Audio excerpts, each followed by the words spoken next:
roadmap that we had created before the cap was merged. This was in, I believe, September, and this is how we estimated things. This is how we expected things to go. So we had two goals. One was to get the cap merged, and then the second was to get API approval or become implementable.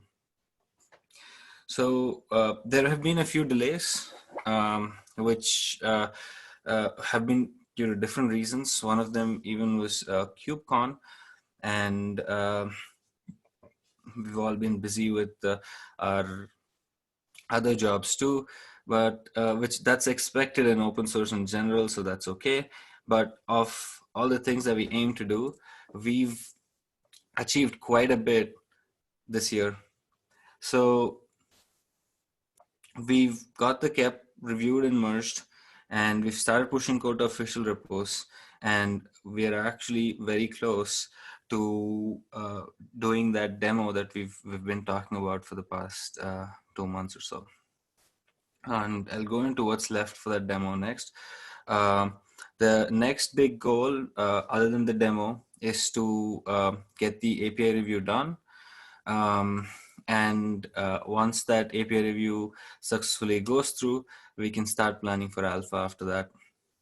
And I still believe we're on track to hit alpha by version 1.21. There are some bottlenecks right now which we can address, and if we take care of those, we can speed up development and move forward quickly.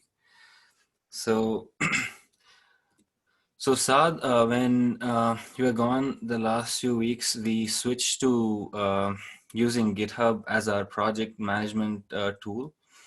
And before we were just using just a template on one of the slides that I was making. And our first milestone we've defined as demo 1. So let me also remove this milestone for a second. So we follow the standard practice of to-dos in progress and reviews and done.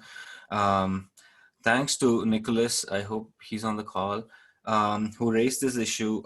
He mentioned that it was difficult for people who are looking to contribute to the project to get started, and it was something important that he raised, and so we quickly talked about it and decided we'll do this. So in terms of what's left for demo 1, we have just a few key issues that need to be addressed, and a little bit of documentation changes that are needed. So I'm going to click on demo 1 milestone. So we have to process bucket access request delete. For the demo, we did not say we will do delete of a bucket access request or a bucket access. However, this is low hanging, and also it's a place for new people to get started if they would like. And similar to that, updates for bucket requests. Maybe Srini can go tell me a little bit more about what kind of updates we are expecting here. Yeah, actually, that one I've been working on it. The idea was to implement the finalizers. So okay. The update has to respond so that we have to protect the bucket access and when a bucket access request is deleted, right? So the code is in. I will start merging. Oh, is there a PR or is there a? I'm going to put out a PR. So okay, I believe Summers wanted to. They assigned themselves to it. So can you coordinate with Summers and make sure you're on the same page? I'll do. Yeah. Yeah. Can you, Srini, can you just reach out to Summers on Slack or something so you both are aware? I will talk to him. Okay. Yeah, because your handle is different here from Slack. That's why. Okay. So another thing is bucket request delete, which is similar to bucket access request delete. Again, it's not needed specifically for demo one, but it would be, it's low hanging and it can be quickly implemented. So Srini, another question. Doesn't the bucket request delete actually follows the same, Yeah, I realized needs to that. follow this one, right? You're right. I mean, bucket access request and bucket request uh, are performed through finalizers. I realize that. Yeah. Yeah, okay, so to give some context on what we're talking about, I'm going to pull up this old diagram where So we're about 200 slides in, so yeah, next year, I'm sorry? when we started with working on the finalizers, I just wanted to update the community. We did not had whole, well, we had to discuss the whole picture. So I created these issues so that we start working on the delete aspect of it. And then I realized, okay, if we have the finalizers on BAR and BR, we just need to process them and we don't really need the delete. And then we also planning to have the finalizers and the other objects, right? So I'll let, that's the whole reason why I Background. opened these issues. Yeah, yeah, we were implementing this, and I believe there was an issue that was raised. So I think this, we've addressed this before. It just had to be discussed again. The issue was, how do we process bucket request delete if the corresponding bucket is still in use, currently in use by a pod, and we already discussed this before, which is we have a finalizer on the bucket request for the bucket. On the bucket itself, we have a finalizer for each of the bucket accesses. And as long as there is a bucket access alive for a bucket, that means the bucket is in use at that point. Now, if an admin wants to go ahead and yank it out from underneath, that's up to the admin, but that is an exceptional flow.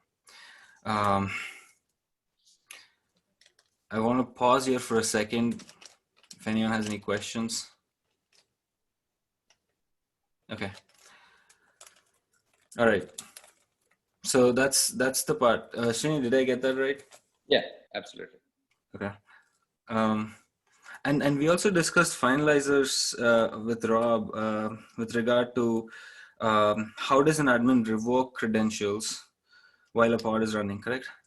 Correct. Is Rob here?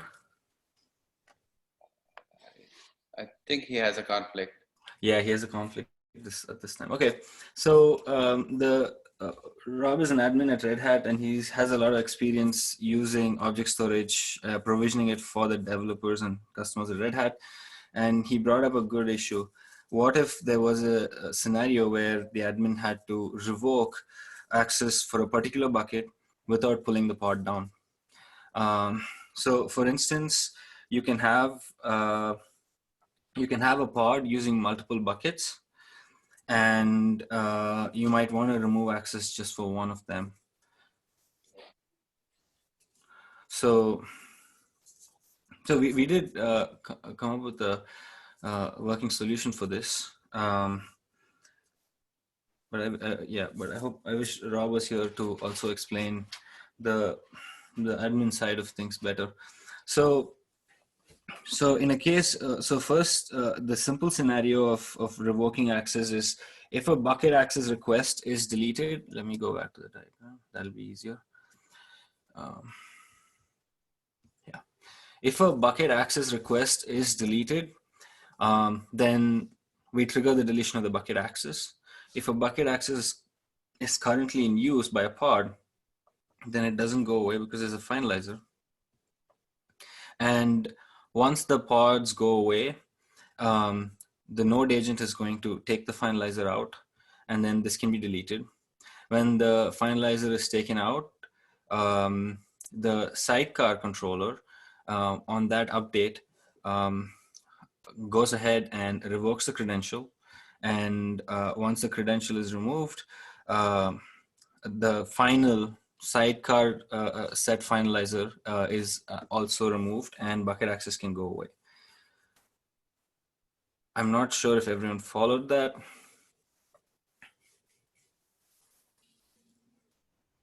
Okay. I'm going to assume the Linux way, that is, if no output is sent, that means everything's working well.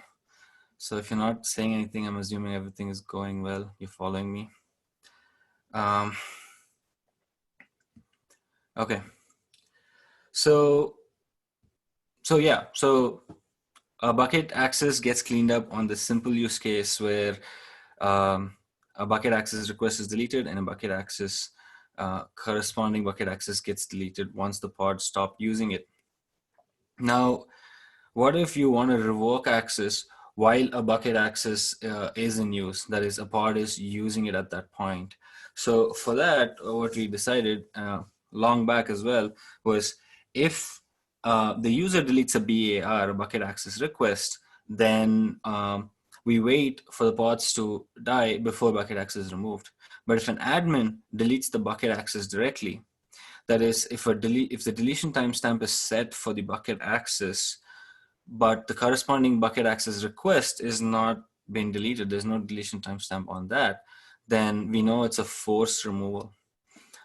And at that point, we go ahead and revoke the credentials alone. We don't kill the pod or anything. We just revoke the credentials for that bucket access.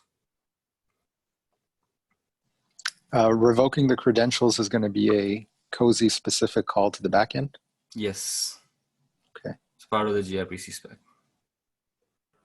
Sid, I have a question on that, but maybe this is too lower in the code. But the only trigger would need to be the change, would be the deletion of the BA, because that would result either a forced delete by the admin or as a natural consequence of the user deleting the BAR. In either case, the BA gets deleted. So do you need to have special code to handle them as two different cases? Yeah, so if a BAR is deleted, and because of that, if a BA gets deleted, then we wait for the pods to complete before revoking access. We want to make the distinction between a forced removal of access and natural removal of access, I would say. Or we wait for the pods to end before deleting the credentials versus we delete the credentials even if a pod is using it right now. So I think one drawback to this approach is this idea that you can't really enforce order in Kubernetes, especially in the creation and deletion of objects.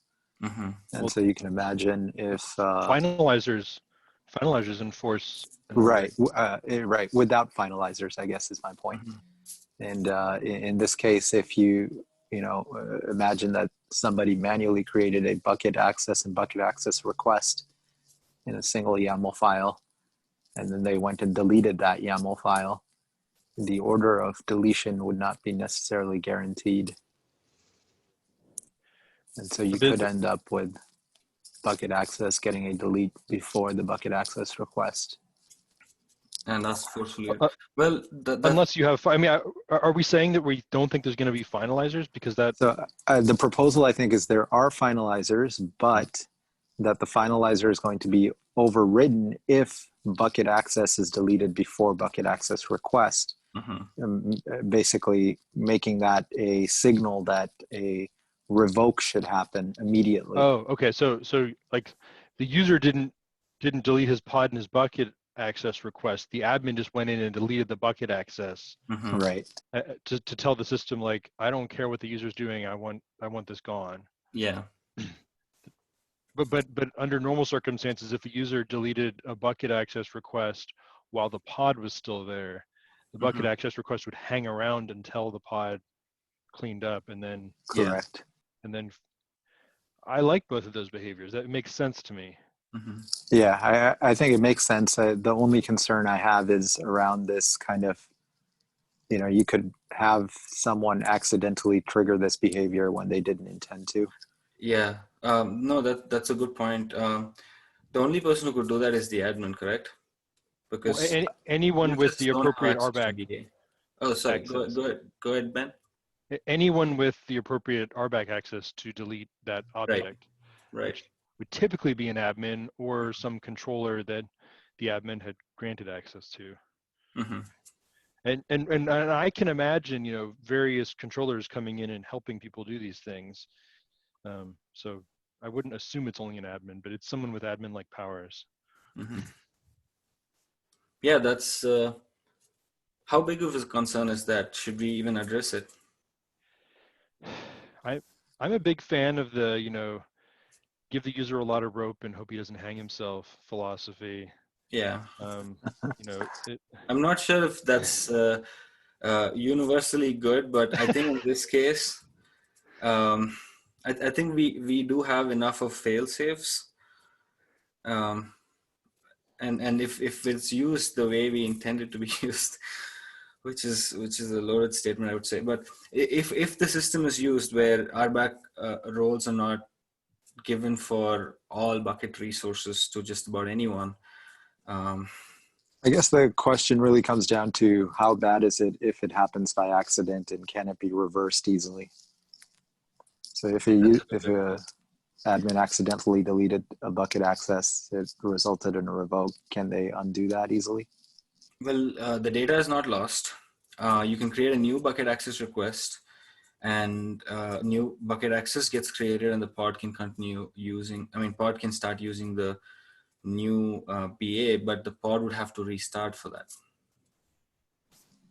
I think that seems reasonable, as long as there's the admin who made the mistake can undo it. They don't get stuck and don't have to go through, you know, a big complicated set of steps to recover. Mm-hmm. I think it's fairly straightforward. They would just have to also delete the pod and just create all three again. Bucket access request, bucket access, and pod. Obviously, bucket access request would already exist, right? Yeah, so this is a concern that we brought up, actually. So we need to make a distinction between bucket access request that's already been provisioned a bucket access versus a bucket access request that hasn't been provisioned a bucket access. that's the bound versus unbound dichotomy. So, I mean, if you have a bucket access request that's bound to a bucket access, and the bucket access is gone, bucket access gets removed, is the best way to fix that then delete the bucket access request and then recreate it? Yeah. I see. It is sort of, I think using the word dangling is a pretty strong expression of what's going on here. But,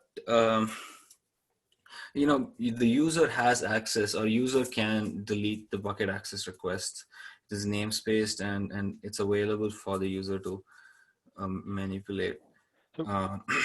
So when the similar thing happens in the PVC world, where you have a PVC that's bound to a PV and someone goes and deletes the PV out from under you, the PVC controller will notice that and put the PVC into a lost state. But if someone then recreates the PV with exactly the same name that it used to have, I'm pretty sure it rebinds and it goes back into the bound state without having to recreate that PVC. That might be a special legacy behavior of PVCs only, but it seems like a nice one. Yeah, if we went that route, then we wouldn't even have to restart the pod that just lost the credentials. Well, I mean, if you assume that the revocation of the credentials caused actual loss of access, then the pod may have crashed or be in a weird state for a variety of reasons, right? It I don't depends think we can assume that, because no, you can't assume anything. It's whatever was coded in the pod. Is it resilient to losing access, or does it just crash at the first 400 error, you know, or 401 yeah, error? I think that gets too complicated at that point. You just don't know. That's the user's problem. Yeah. And the question is, if you just recreated the bucket access object, would that result in the creation of the access, the credential again, or not? I'm guessing no. Well, if the sidecar is looking for BAs, it and is reacting to them, then the creation of a new one would trigger the sidecar to do its normal thing. Yeah. It would.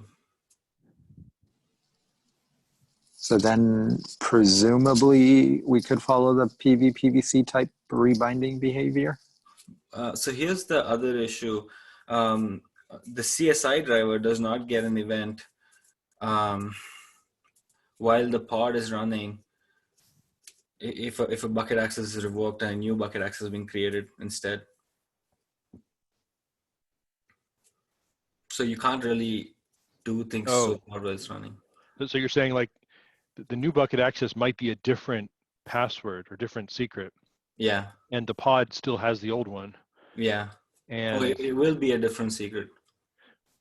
well, that depends, right? It's implementation dependent. Yeah, it's implementation. You're right. So yeah, if you happen to get the same secret, you're good. But assuming you always generate new secrets for new access requests, then yeah, the pod isn't going to learn about the new one until it starts. Eventually, when we are in the kubelet, I don't think this would be an issue. But for now, well, kubelet would have to watch BA objects and then notice when they changed, and then twiddle the appropriate secrets in the pod. Yeah, I mean, technically, the CSI driver can also do that.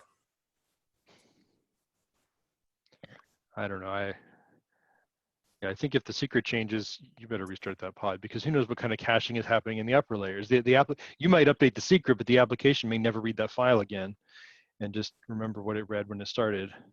Yeah, but we don't have a handle to restarting a pod. And I don't what think do you mean? No, you don't restart pods. You delete them, and then the deployment or the replica set that created it will just create a new pod with.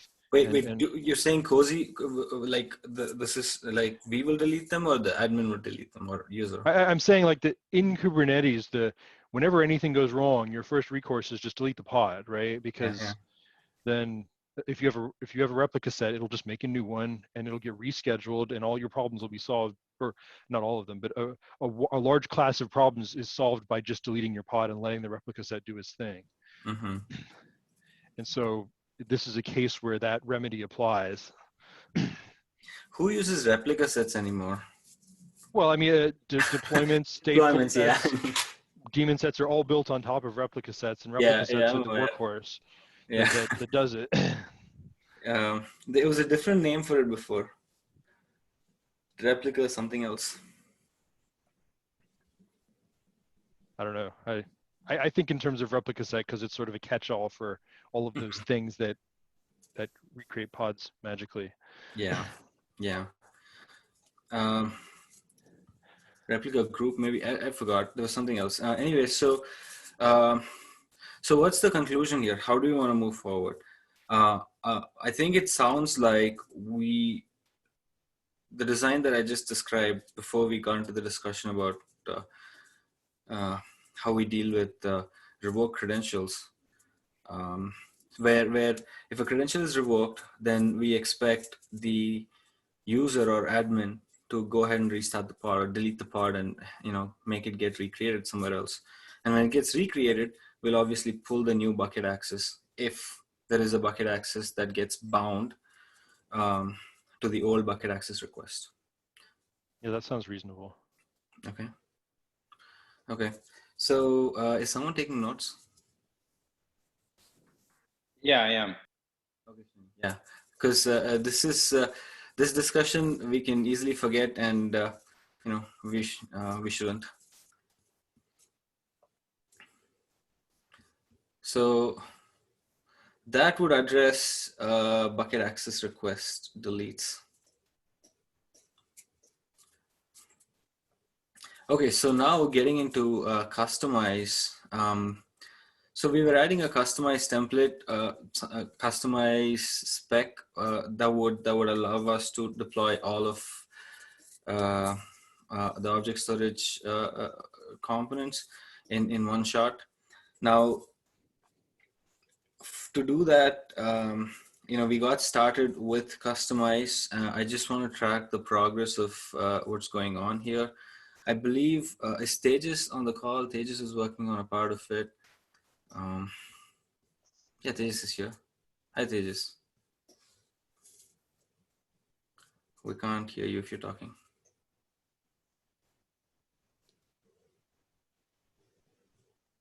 Okay. So, Nicholas, I know you said you might be able to help out and you have expertise in this. It'll be good if you can add any issues here, or if you can, you already added the issues. If you can go ahead and make PRs here. I've got a PR actually. I just posted it, and I'm working. Okay. I mean, adding some more to it, but should be done like Perfect. 30 minutes from now. Nice. Great. Yeah. Yeah. We encourage everyone here to add issues, but also contribute code. Yeah. It's best when when everyone contributes code. That's the best way everyone can participate and also help us move forward quicker. There is one issue that's been waiting for a while that I want to quickly bring up.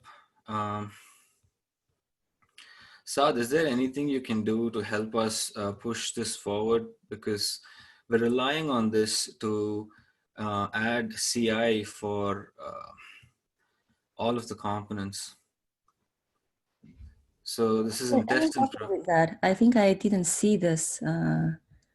I think the GitHub notification. I can answer this. I mean, the problem with this this PR is that Aaron is the only person. SpiffXP is the only person who. Oh, did I already review this? I forgot what is this one. Yeah, you have. Oh, okay. This is not okay. I thought I. Michelle. So, okay, Michelle. Then we need to. Okay, so probably need to pin someone who is the not owner. The owner is Aaron. There's only one owner on the jobs. Justin? Aaron Krickenberg, SpiffXP is the only owner on that. So I tried pinging him. You can try to ping him in, well, he will be... He's offline for a couple of days. I couldn't get... It's probably like, because the vacation, I think. Yeah. Because otherwise, I ping him, he will... still see him reviewing the PRs, but I think he is very overloaded all the time. So maybe doing a little bit here and there. So yeah, it looks like someone else... Michelle. That's Michelle. Yeah, has approved it. Looks like she's not in the owners. Yeah, but she's not an owner. Looks like we'll have to get Aaron. We need energy pushing on. Okay. Okay. So that, CI will be ready for other two repos. So then we should be good. The rest all is under our control. So it's the one. This one you mean Srini or this one? Yeah, that one I'm working on it, and Xing already reviewed it. So we are in good shape. We have control on that. And once the CI is in place, I can finish this PR. So okay. So yeah, this adds CI to all the different components, and it'll really help. We're trying not to push too many changes in for the other components. So we have CI already for the controller. We're trying not to push too many changes in. We've held back a few. So it'll be good if we can get this through. Because some people have actually on their own signed up to work during the holidays. I mean, not full-time or anything, but just whenever they get a chance. Rob is one of them. So I want to make sure people like that are unblocked in terms of this kind of things, infrastructure kind of things. So yeah, if there's anything Saad or Shing can do to reach out to them, or if you end up meeting them virtually or any other way, please just remind them of this PR. Maybe that'll be really helpful. Yep, will do. Thank you. Okay, so Tejas, can you hear us now? Nope. Okay. Krish, did you want to give an update on the CSI provisioner? Yeah, sure. So all the code has been moved over from the old repository now, I believe. So now it's just a matter of adding some of the other things that we've discussed, like the finalizer and yeah, I think the finalizer and the support for folders, which shouldn't be too bad. Okay. So support for folders shouldn't be bad. I reviewed your PR yesterday. So I asked for you to give an update because, you know, I want to go over the finalize the logic on the CSI provisioner as well. Maybe you could also explain how the design that we discussed yesterday or Monday. Yeah, sure. Okay, I can move my notes. Give me a second. Mm-hmm.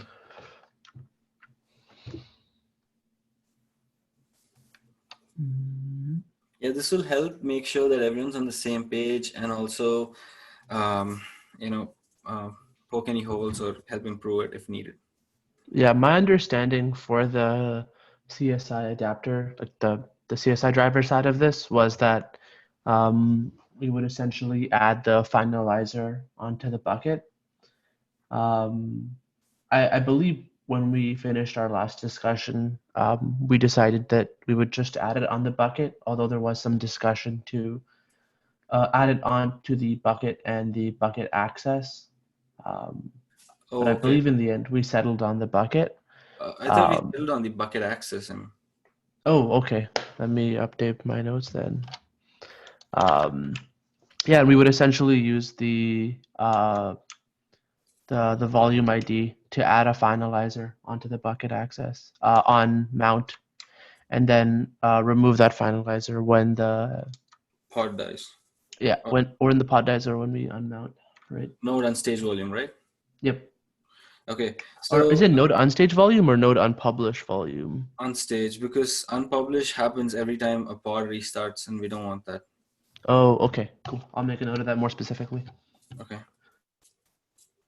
So to summarize what Chris was saying, so this goes back to the old bucket access request delete and bucket request delete. We talked about how we wait for pods to die before we, you know, delete it in some cases. He's talking about how we know if a pod has died. So for every pod that uses the bucket, we add a finalizer. For every instance of the pod, we add a finalizer into the bucket access. And the value of the finalizer, the string, is going to be the pod ID, or the volume ID. That is the unique PVC ID that the pod uses. That instance of the pod uses. And when the pod dies, that is node unstage volume is called in by the CSI driver, then we go ahead and remove that finalizer for that pod from bucket access. That's how we know if a pod is using a bucket access or not. Or to put it a different way, that's how we know if a bucket access is being used by a pod or not. Any concerns, questions?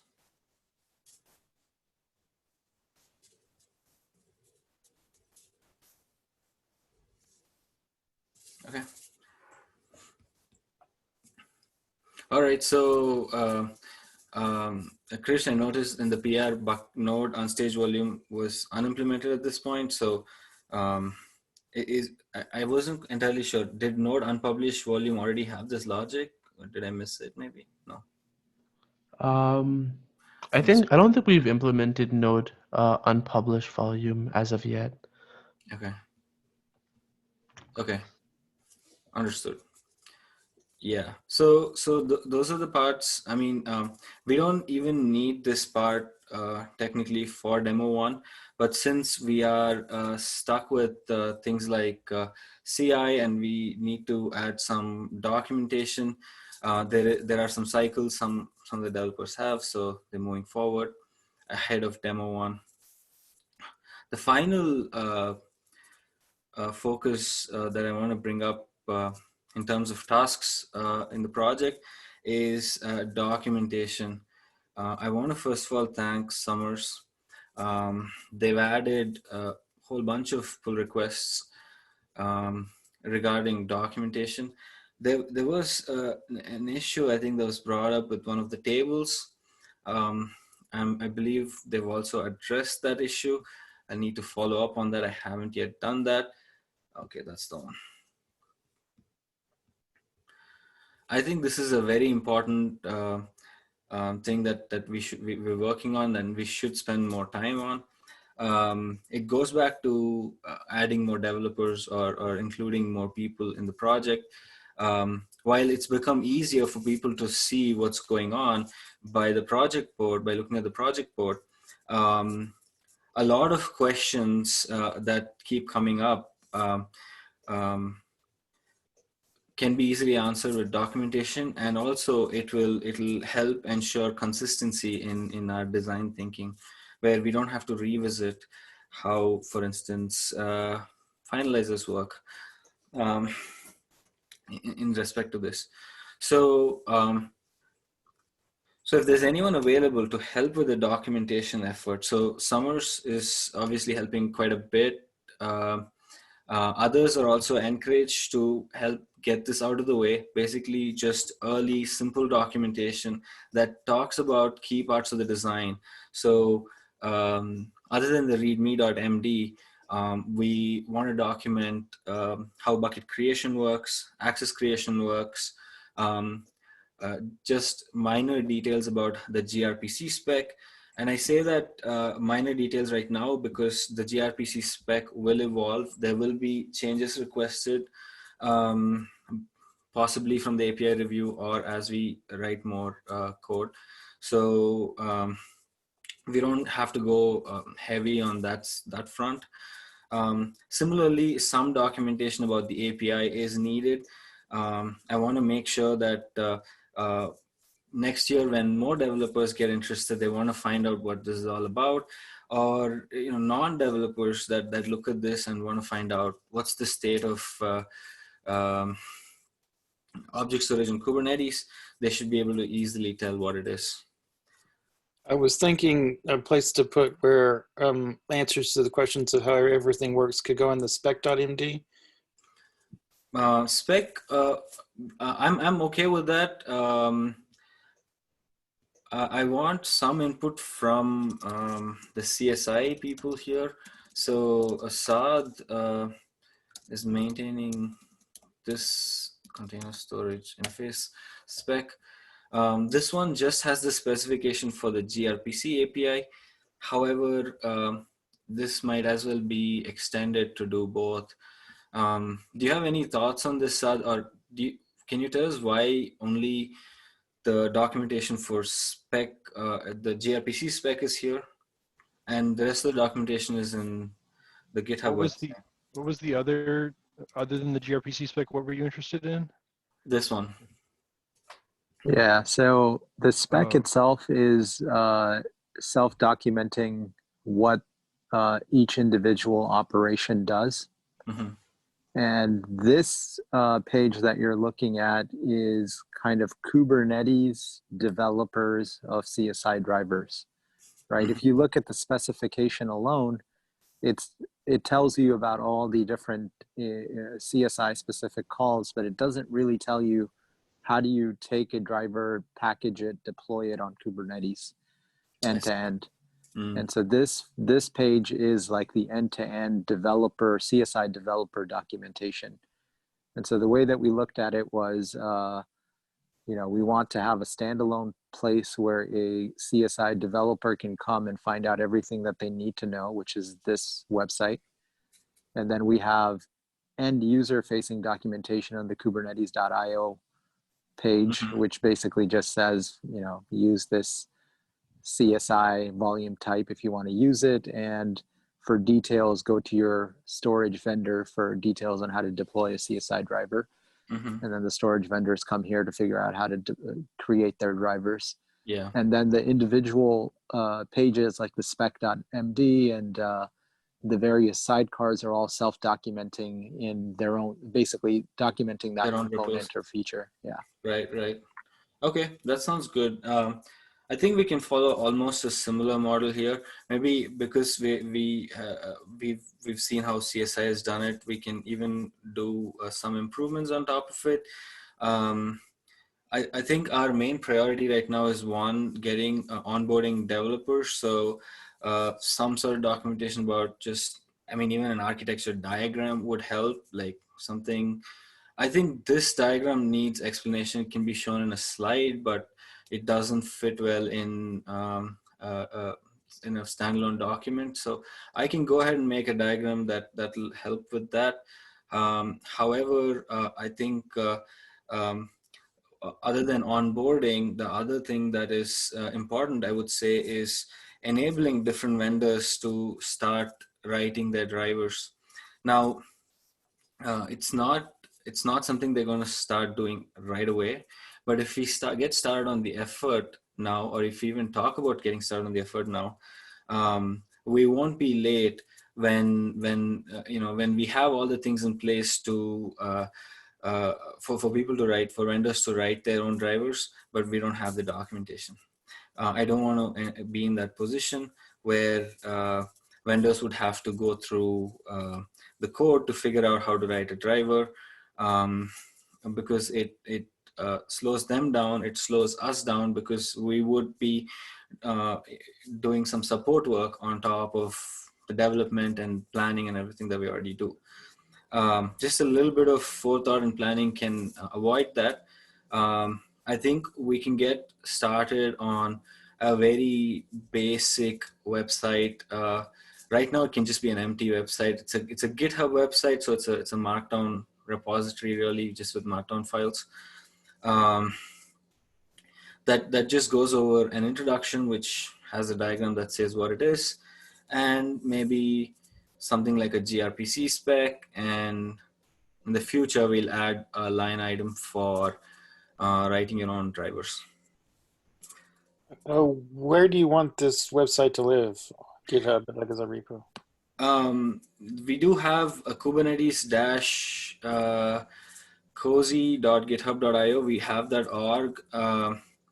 We have, yeah, that should be a good place to start. But I do want to talk about naming. We have 15 minutes. We should get into that. And I'm glad Saad is here today for that, because that's going to define where we put the docs. So Saad, I've been thinking over this quite a bit, and you know, the name CSI was a really powerful name when it came out, because before that was Flex, and Flex didn't take off for multiple reasons. There's technical reasons and other reasons, but a name like Flex, it does affect how volumes are perceived, or storage is perceived, or whatever effort we're trying to do is perceived. With the name Cozy, I see it frequently being said like Cozy, C-O-Z-Y. So you mean the English word cozy? Yeah. It's especially difficult when I'm trying to describe it to it's a small company in Minio, so my manager is the CEO there, and I try to explain to him, I'm working on Cozy today, and he gets confused, and then I have to go back and explain to him the container object storage interface and so on and so forth. And same thing when I talk to customers, when I use the word Cozy, there's this, it brings about a strong reaction, no doubt, but I wouldn't say it's necessarily something that makes us look the best. Object storage is going to be just as big as CSI, simply because of the scale issue that file and block today cannot solve. Maybe it'll solve in the future. And Kubernetes is at the forefront of any kind of standard or any kind of a common interface that we come up with for different vendors. What Kubernetes defines ends up being the new standard. I mean, OCI is a very good example of that. Docker dominated that space, and the CTO of CoreOS came up with this. I was at the meeting where he brought up this proposal, and OCI took over, and everyone has their own OCI runtime now. And I say everyone, all the major vendors, and now OCI is what's only supported. Nobody, like Kubernetes doesn't pick any sides. And all the vendors that move to follow OCI. I believe what we do, the work we do is very important for the future, and we should have an acronym that sounds simple like CSI or OCI. That doesn't mention Kubernetes, right? It doesn't have to mention Kubernetes because Ben, I think you brought it up, and I think it's a very good point, which is it is completely possible that people use the gRPC spec without anything to do with Kubernetes, and integrate with the gRPC spec to provision object storage across different vendors. And that was with CSI, it was explicitly planned that would happen. With Cozy, it would be a happy accident, I think. I don't know if anyone has come out and said they plan on doing that, but we want to enable it, even though we're not aware of anyone specific that wants to do that. Especially because it doesn't add too much complexity on our part. So my proposal is we should call this object storage interface. Saad, what are your thoughts on that? So just drop the C, it becomes OSI? Yeah. Does that collide with anything existing? It collides with two things. It really does, but it doesn't collide with anything in the Kubernetes world. And also, if you're going to get a good acronym like OSI, it's definitely going to collide with something, just as long as it's not something current. It's not something that's already there in the same space. It should be fine. The open source initiative is in the same space, I think. Well, open source initiative is not an interface. It doesn't come up in the same context. And context matters quite a bit. I mean, you could say that about CSI too, actually. CSI has a whole bunch of other abbreviations. Anyway, so what do you think about OSI? Yeah, I think the biggest concern would be collision with the existing usage of OSI. Just looking up Wikipedia real quick, open systems interconnection model. Yeah, the OSI layering model is well known to college students. Only college students. Anyone who's ever taken a networking class. So that wouldn't be great, just because of kind of the cognitive overhead it would have. That was one of my objections. My other objection to object storage interface is it's extraordinarily generic. It sort of makes, like object storage interface could be anything. I see what you mean. It doesn't have anything to do with like containers or Kubernetes, you're saying. Specifically, like when you say this is the object storage interface, that feels like a very strong claim. Like for all object storage for all time, this is the interface. Because there's no qualifiers on it. Yeah, no, it makes us look arrogant almost. So that's not right. I see what you mean, but we can fix that with documentation, don't you think? I don't see I don't share your objections to having the C. I mean, if it's the pronunciation, like you could call it COSI or something. You could just change it. In fact, when I was a kid, there was a museum in my hometown of Columbus, Ohio called COSI, and everyone called it COSI. And so the first time I saw COSI, I was like, oh, it's COSI. And then people started saying cozy. And I was like, why are you saying it that way? I was used to the other pronunciation, but I've gotten used to this one. I don't know. I think pronunciation is a solvable problem, especially as it becomes better known by whatever name we do choose. People will just take it on board. Just like, I mean, CSI was weird to people when it was new. And then once everyone had read 18 blog articles about CSI, like, oh, okay, I know what that is. The same thing will happen. I think it'll be good if we have something that is letters rather than like a pronounceable thing. The disambiguation is harder if it's a pronounceable word. I don't know. I Okay. think it's one of those So- things like I agree with Ben here. Branding is difficult, but you build a brand over time, right? If you think about like Kubernetes, people probably would have thought it was a really bad and weird, difficult, terrible name in the beginning. Well, no, But Kubernetes is special. I've thought about this quite a bit, actually. The name Kubernetes is an enigma, seriously. Nobody knew what it was. yeah, And people are like, what? How do you say it again? It made you like look twice, but it wasn't another word. It didn't invoke the connotation that another word invokes. Cozy sounds like we're not even serious. It's easy. It's cozy. To give I do like Kubernetes-OSI, like Kubernetes OSI. So even the I mean, we could swap out the C with a K if you want. Yeah, that would help because again, technically even it is really an integration with Kubernetes. We're not provisioning anything at the container layer.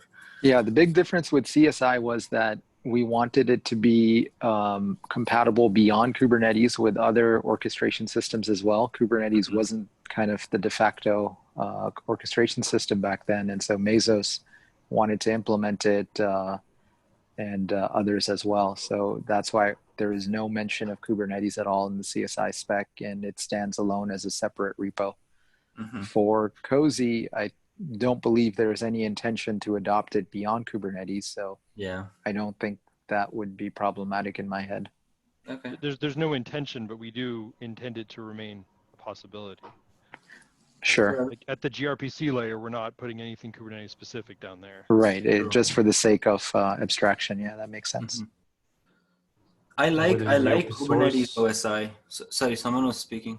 Go ahead. Sorry, within the world of open source, I didn't discuss with the others in the team yet, but I'm pretty sure the people within the Soda Foundation could be rather interested in using this interface for their applications as well. Nice. Can you bring them to the meetings or something? I'll look into it. So there's a large time zone issue in communicating with.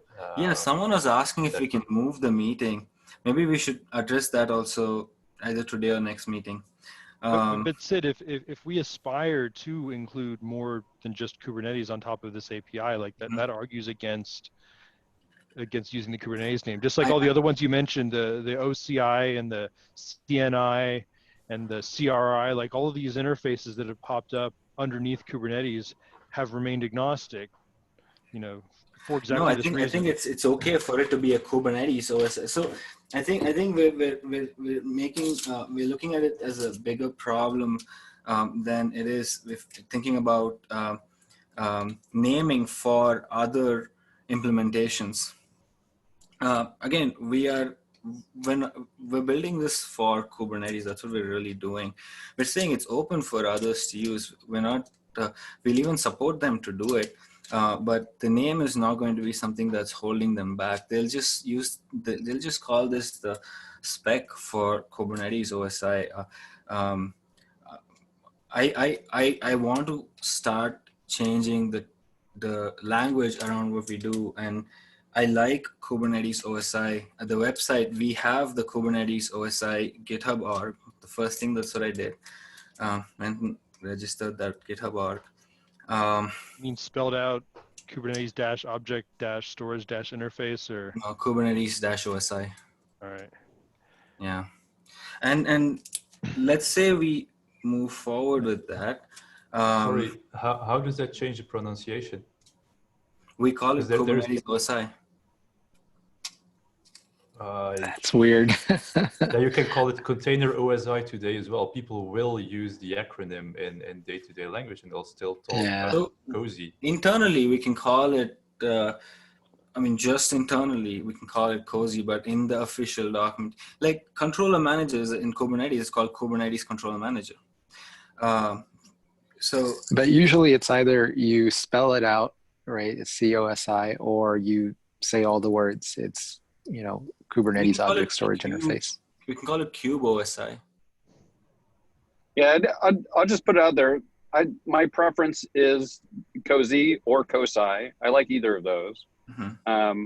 And part of the reason for my preference is I like drawing our lineage back to CSI, because there's a lot of inspiration that we're taking from CSI in the design and the architecture. And I think some of the success shine from CSI will get onto COSI or COSI, whichever.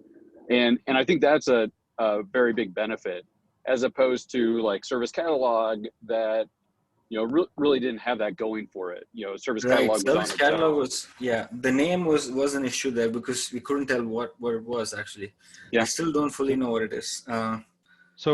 Is it possible that if we use the name Kubernetes, we'll run into trademark issues with the Linux Foundation because they own that trademark? And no, we are a part of Kubernetes.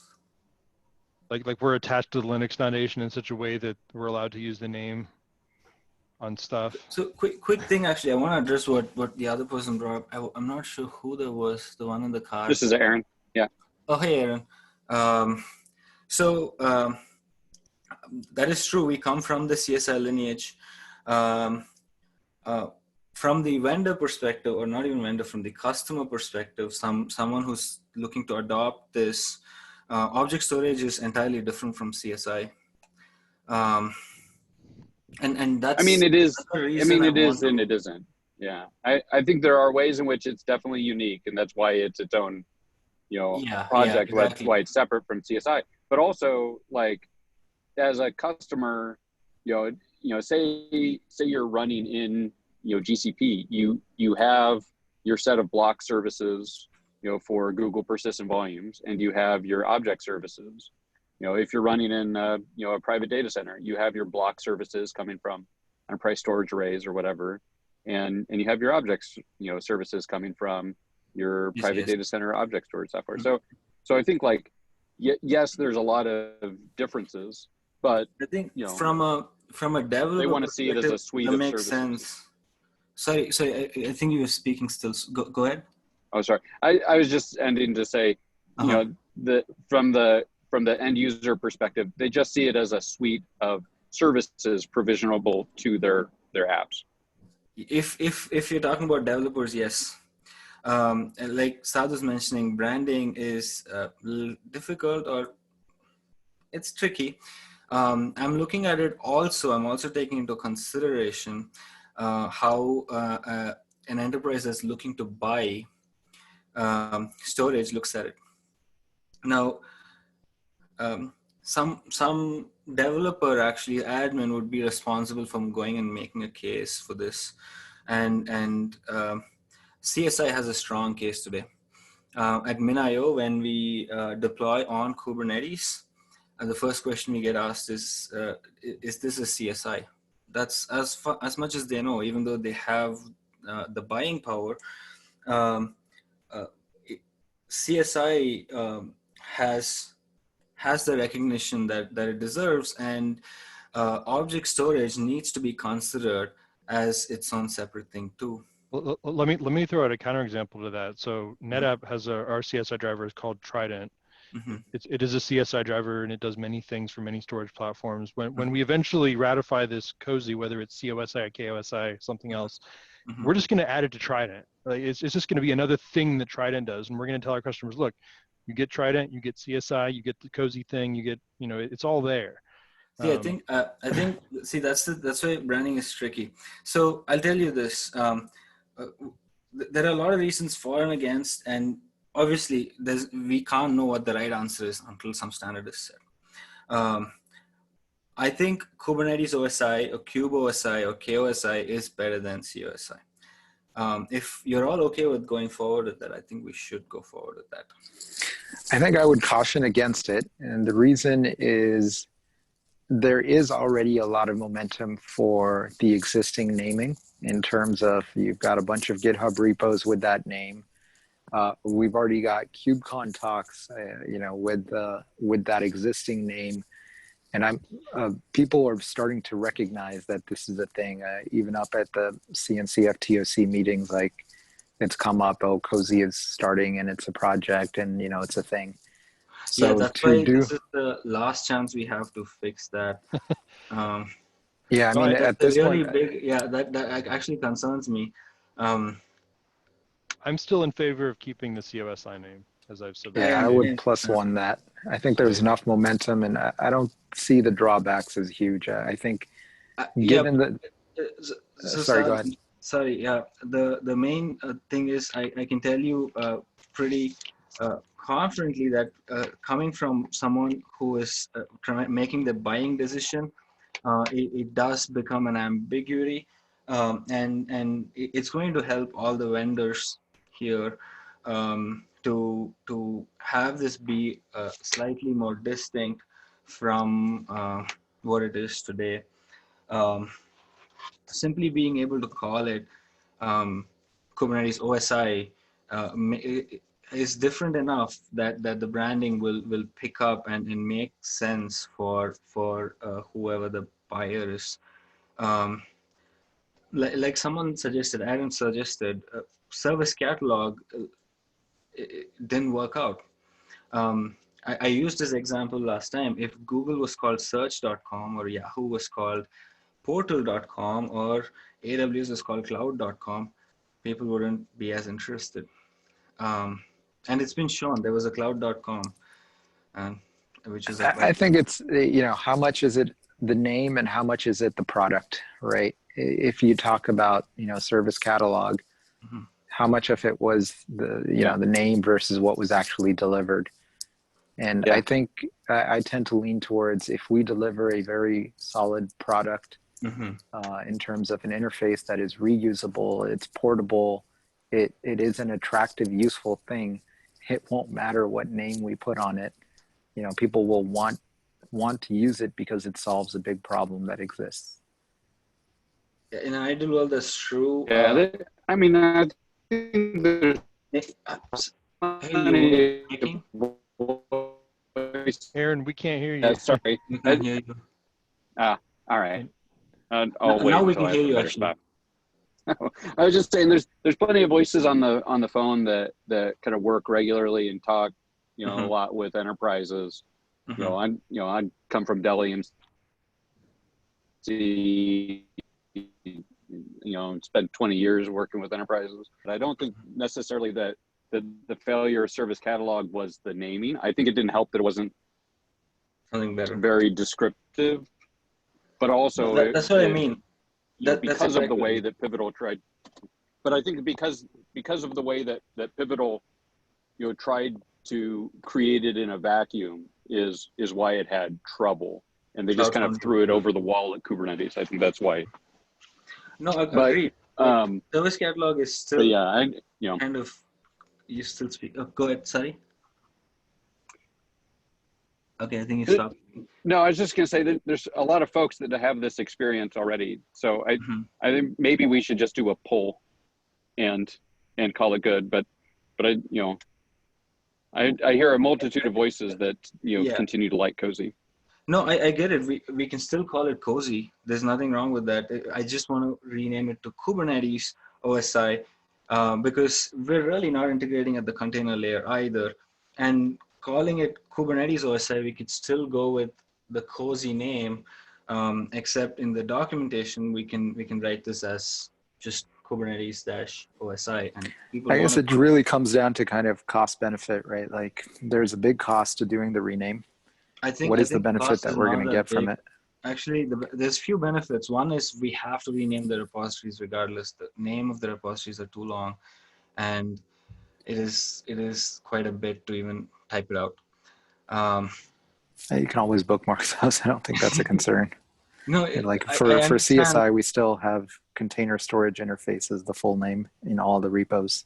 No, it says CSI-provision or CSI- but the root org is container storage interface. It's not CSI. We're okay. So we have very little time. I